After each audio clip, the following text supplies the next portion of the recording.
үйдегі еркектің биіктігі төмендеп кетіп бара жатыр. Үй ішін басқаратын бүгінгі келіндер, жаңа жігіттің әйелі. Тойға бара ма? Баруды жігіт әйелінен сұрайды. Қонаққа бара ма? Әйелінен сұрайды.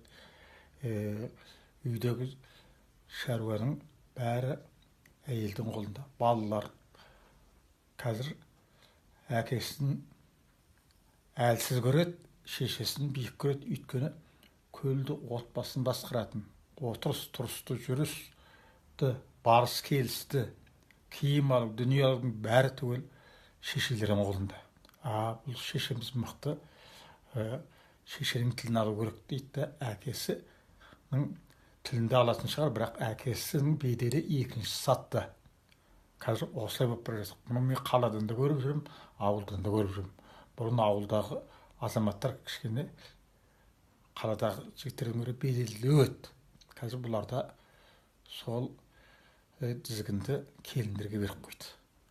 Осыдан келіп бала тәрбиесінде бір кемшілік бар. Бұрын балалар батыр болғысы келетінді, әскерге барғысы келетінді, ерлік көрсеткісі келетінді, дала жұмыстарды істегісі келетінді. Қазір балалар ондай беделді керек қылмайды.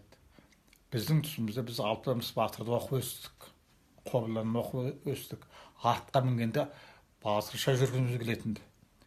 Ауыл маңына әкемізше көз салғымыз келетінді. Ал қазіргі балалар осы бір мәселе кемшін. Бұл бір себебі. Ал осы себептен қалай шығамыз? Әкенің беделі биік болу керек. Кісілігі, үйдегі іс-әрекетте әке шешу керек.